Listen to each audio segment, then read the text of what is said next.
자, 반갑습니다. 오늘 하루도 로마서로 시작하는 하루 되길 원합니다. 오늘 말씀은요, 로마서 8장 9절로 17절 말씀. 제목은요, 성령님을 의지하라. 이 말씀 가지고 함께 나누기를 바랍니다.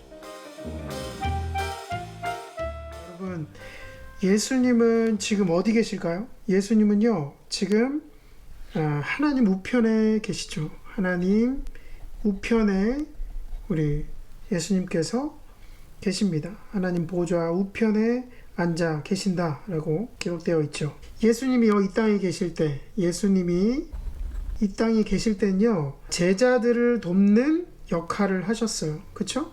헬퍼 역할을 하셨죠. 그리고 예수님이 떠나시고 난 후에 제자들을 도울 다른 분을 보내시겠다고 미리 약속을 하셨습니다. 그 약속대로 이 세상에 남겨진 우리를 고아와 같이 내버려두지 않고 돕기 위해 예수님 대신 누구죠? 성령님을 보내주셨죠. 성령 하나님은요, 우리 눈에 보이지 않습니다. 그죠? 눈에 보이지는 않지만 우리 안에 계셔서 우리를 하나님께로, 예수님께로 인도하시는 분이다라는 거예요.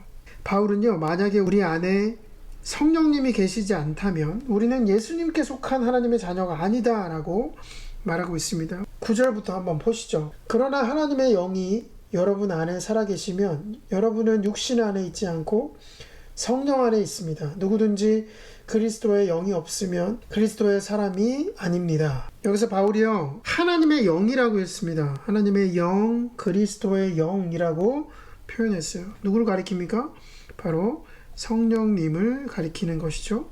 우리가 죄의 본성의 지배를 받는다라는 건요, 우리가 죽어있던 옛 자아의 그 삶의 패턴, 그 방식대로 살아간다라는 것이죠. 마치 궁궐로 돌아온 왕자가 또다시 거지의 삶으로 돌아가는 것과 같다라는 겁니다. 여러분, 왕자가 거지 생활을 청산하고 왕자답게 살 수 있게 하는 그런 원동력, 그건요, 바로 우리 성령님께 있다는 거예요. 성령님의 능력이라는 겁니다. 그러니까 성령님의 지배를 받을 때만 가능한 일이다라는 거예요. 우리가 예수님을 믿고 새롭게 되었어요. 새로운 생명과 새로운 마음을 얻게 되었습니다. 우리는 이제 더 이상 이 죄의 지배에서 벗어났다라는 겁니다. 누구의 지배를 받습니까? 이제 성령님의 지배를 받게 되었다는 것이죠. 우리 안에 있는 이 성령님은요, 우리가 예수님께 속했다라는 그런 증인이 된다는 것이에요. 10절입니다. 또한 그리스도께서 여러분 안에 살아계시면 여러분의 몸은 죄 때문에 죽은 것이지만 영은 의 때문에 생명을 얻습니다. 그리스도께서 여러분 안에, 우리 안에 살아계신다면 우리의 몸은 어떻다고요? 죄 때문에 죽은 것이지만 영은 의 때문에 생명을 얻습니다 라는 거예요. 그러니까 영원한 생명이라면 무엇입니까? 죽지 않는다는 말입니까? 그것이 아니죠. 예수님을 믿는 사람들도 죽음을 경험하지만 죽는 것은 우리 몸, 이 육체뿐이다 라는 거예요. 하지만 우리의 영은 의 때문에 생명을 얻게 되는 것이죠. 11절, 예수를 죽은 사람들 가운데에서 살리신 분의 영이 여러분 안에 살아계시면 그리스도를 죽은 사람들 가운데서 살리신 분께서 여러분 안에 계신 자기의 영으로 여러분의 죽을 몸도 살리실 것입니다. 네, 예수님을요, 무덤에서 일으키신 분은 누구죠? 하나님이세요. 바로 하나님의 영이신 성령께서 우리 안에 계시기 때문에 곧 우리 안에 부활의 능력이 함께 한다라는 말입니다. 우리는요, 모두 때가 되면 죽음을 경험할 수밖에 없어요. 하지만 우리의 영혼은 영원히 성령님과 함께 살아난다라는 겁니다. 그리고 때가 되면 우리도 예수님처럼 부활하게 될 것입니다. 그렇다면 성령님과 함께하는 우리의 삶의 모습은 어떤 모습일까요? 12절이죠. 그러므로 형제 자매 여러분, 우리는 빚을 지고 사는 사람들이지만 육신의 빚을 진 것이 아닙니다. 우리는 육신을 따라 살아야 할 존재가 아닙니다. 13절, 여러분이 육신을 따라 살면 죽을 것입니다. 그러나 여러분이 성령으로 몸의 행실을 죽이면 살 것입니다. 우리는요, 모두 하나님께 빚을 진 사람들, 맞죠? 네. 그리고 그 빚은요, 절대로 갚을 수 없다라는 거예요.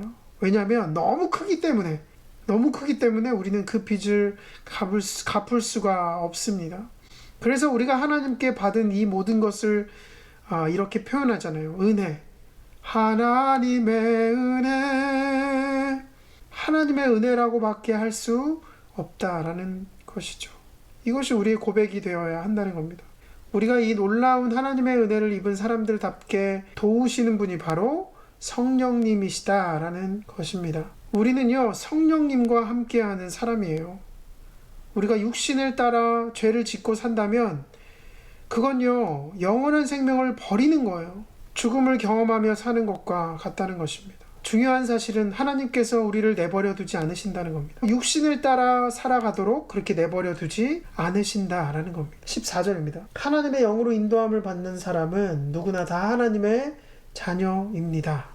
하나님의 영으로 인도하심을 받는 사람, 그런 사람은요, 누구나 하나님의 자녀이기 때문에 하나님은 그렇게 내버려 두지 않는다는 것이죠. 이 세상에 자식이 잘못하는데도 그냥 내버려 두는 부모가 어디 있겠습니까? 성령님은요, 우리가 하나님의 자녀라는 사실을 증거하는 증인이라는 것이죠. 15절, 16절 함께 읽겠습니다. 여러분은 또다시 두려움에 빠뜨리는 종살이의 영을 받은 것이 아니라 자녀로 삼으시는 영을 받았습니다. 그래서 우리는 그 영으로 하나님을 아빠, 아버지라고 부릅니다. 바로 그때에 그 성령이 우리의 영과 함께 우리가 하나님의 자녀임을 증언하십니다. 네, 아바라는 말, 아람어로 아버지라는 뜻이에요. 아시죠? 우리가 하나님을 아버지라고 부를 수 있는 당당함, 이 당당함을 주는 분이 바로 성령님이다라는 겁니다. 참 보잘것없는 우리임에도 불구하고 하나님을 아버지라고 부를 수 있도록 도와주는 분이 바로 이 성령님이라는 거예요. 성령님께서 우리가 하나님의 자녀라는 것을 증언해 주셨어요. 우리는요, 하나님의 자녀입니다. 하나님의 자녀. 자녀일 뿐만 아니라 상속자라는 거예요. 상속자. 자, 17절 볼까요? 자녀이면 상속자이기도 합니다. 라고 표현하고 있어요. 우리가 그리스도와 함께 영광을 받으려고 그와 함께 고난을 받으면 우리는 하나님이 정하신 상속자요, 그리스도와 더불어 공동 상속자입니다. 그래요. 우리는요, 이 하나님의 나라를 물려받을 상속자라는 거예요. 그것도 예수님과 함께하는 공동 상속자라는 겁니다. 공동. 장차 예수님과 함께 이 엄청난 그 복을 누리게 될 거라는 거예요. 그렇기 때문에 우리가 이 세상 사는 동안에요, 예수님을 위해 살면서 어려움을 겪는 것, 그것도 여러분 큰 기쁨이 되지 않을까요? 성령님은요, 이 모든 일에 우리와 함께 하시는 분이다라는 거예요.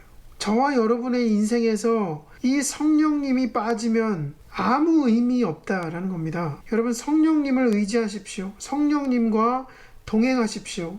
그것이 우리 인생의 아름다운 여정이 되어질 줄로 믿습니다. 바라기는요, 우리가 하나님, 이 성령 하나님을 의지하며 이 땅에서 예수님을 위해 살아가는 우리들이 되었으면 좋겠습니다.